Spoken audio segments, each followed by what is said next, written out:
हजारों किलोमीटर दूर Israel, Iran और लेबनान के बीच बढ़ता टेंशन अब डायरेक्टली इंडिया की जेब पर असर डाल सकता है और एक्सपर्ट्स वार्निंग भी दे रहे हैं कि अगर सिचुएशन कंट्रोल में नहीं आई तो क्रूड ऑयल फिर से $100 पर बैरल के करीब पहुंच जाएगा और इंडिया जैसे ऑयल इंपोर्ट डिपेंडेंट देश के लिए ये एक बड़ा इकोनॉमिक शॉक भी हो सकता है। बता दें कि इजराइल ने रिसेंटली अपनी मिलिट्री को लेबनान में और अंदर जाने और ऑपरेशंस बढ़ाने के लिए ऑर्डर दिए हैं।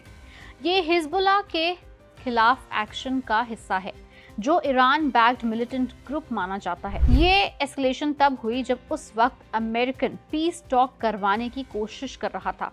मार्केट को लगा कि शायद सीज फायर एक्सटेंड हो जाएगा और टेंशंस कम होंगे, लेकिन इसका बिल्कुल उल्टा हुआ और जैसे ही कॉन्फ्लिक्ट बढ़ा ऑयल मार्केट में पैनिक शुरू हुआ।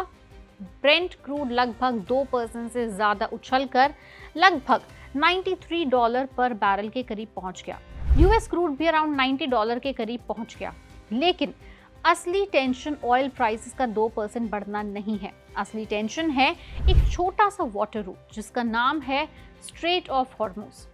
अब सोचने वाली बात यह है कि इंडिया को क्या डरना चाहिए, क्या घबराना चाहिए। तो अब आते हैं मेन एंगल पर। इंडिया दुनिया का 3rd लार्जेस्ट ऑयल कंज्यूमर है, लेकिन प्रॉब्लम ये है कि इंडिया अपनी ज़रूरत से ज़्यादा ऑयल प्रोड्यूस नहीं करता। इंडिया अपनी क्रूड ऑयल रिक्वायरमेंट का लगभग 85% इंपोर्ट करता है, यानी हर 100 रुपये के ऑयल में से ऑलमोस्ट 85 रुपये का ऑयल बाहर से ही आता है और उसमें भी मिडिल ईस्ट का बहुत बड़ा शेयर है। मतलब मिडिल ईस्ट में प्रॉब्लम अगर हुई तो डेफिनेटली वो इंडिया में प्रॉब्लम हो जाएगी। सिंपल, पेट्रोल महंगा हुआ तो क्या होगा। देखिए, बहुत लोग सोचते हैं कि ऑयल महंगा होने से ज़्यादा कुछ नहीं होगा, लेकिन क्रूड ऑयल महंगा होने से पेट्रोल महंगा होता है, लेकिन रियलिटी में इम्पैक्ट उससे कहीं ज़्यादा बड़ा होता है क्योंकि डीजल इंडिया की इकोनॉमी की बैकबोन है। ट्रक डीजल पर ही चलते हैं, सारा ट्रांसपोर्ट डीजल पे ही होता है। Farming, machinery, industries, goods, transportation, almost everything is done on diesel. और अगर क्रूड ऑयल $70 से बढ़ के $100 तक पहुंचा तो ट्रांसपोर्टेशन कॉस्ट बढ़ेगी, which will ultimately lead to main final product की कॉस्ट बढ़ना, जैसे कि सब्जी, दूध, फल, ब्रेड, तेल, ऑलमोस्ट घर के इस्तेमाल की हर चीज़ें प्लस कंस्ट्रक्शन कॉस्ट भी बढ़ेगी। यानी इन्फ्लेशन हर सेक्टर में शुरू हो जाएगी।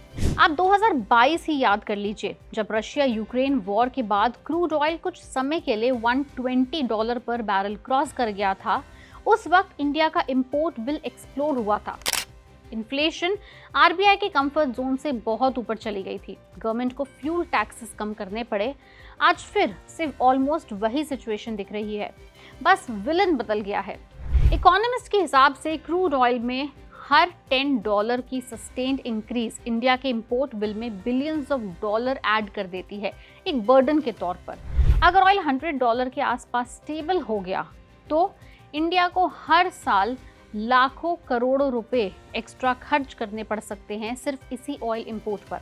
और फिर शुरू होता है दूसरा problem, which is the dollar demand. Dollar demand बढ़ती है जिसका प्रेशर रुपी पे आता है, रुपी और डीवैल्यू हो जाता है, इंपोर्ट और महंगे हो जाते हैं। अब जानना जरूरी है कि कौन से सेक्टर पे सबसे ज़्यादा इम्पैक्ट पड़ सकता है। तो सबसे ज़्यादा प्रेशर में जो सेक्टर्स आ सकते हैं वो है एयरलाइंस, क्योंकि एविएशन फ्यूल एयरलाइंस का सबसे बड़ा कॉस्ट होता है।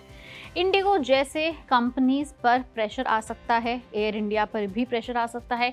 इसके बाद आती हैं पेंट कंपनीज। पेंट बनाने में crude oil based raw materials इस्तेमाल होते हैं तो उनकी इनपुट कॉस्ट भी बढ़ सकती है। इसके बाद आता है केमिकल सेक्टर। केमिकल सेक्टर का बड़ा हिस्सा पेट्रोकेमिकल प्रोडक्ट्स पर डिपेंडेंट है। लॉजिस्टिक्स, डीजल महंगा होने से डेफिनेटली ट्रांसपोर्ट कंपनीज के मार्जिन श्रिंक होते हैं, प्रेशर में आते हैं तो लॉजिस्टिक्स महंगा होता है। इसके बाद आता है ऑटो सेक्टर। फ्यूल एक्सपेंसिव होने से व्हीकल डिमांड में भी इम्पैक्ट हो सकता है। अब कौन से सेक्टर्स हैं जिन पे बेनिफिट होगा, तो वो है ऑयल प्रोड्यूसर्स। जितना ऑयल महंगा होगा अपस्ट्रीम ऑयल प्रोड्यूसर्स को उतना ही फायदा हो सकता है।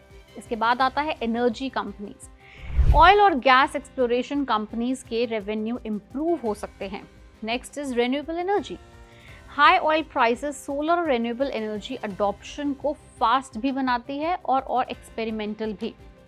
लेकिन सबसे बड़ा रिस्क अभी बाकी है।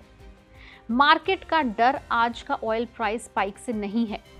डर इस बात का है कि अगर स्ट्रेट ऑफ हॉर्मूज वीक्स या मंथ्स तक डिसरप्टेड रहा तो global oil supply genuinely tight हो सकती है, और अगर ऐसा हुआ तो दुनिया को एक नया एनर्जी शॉक भी देखने को मिल सकता है। अब देखना यह है कि ऑयल प्राइसेस कब जाकर स्टेबल होते हैं, या फिर अगर ये ऐसे ही बढ़ते रहे तो इंडियन इकोनॉमी इस बड़े ऑयल प्राइस शॉक को कब तक झेल पाएगी। आपका क्या कहना है, आपकी क्या राय है, नीचे कमेंट सेक्शन में लिख के जरूर बताएं।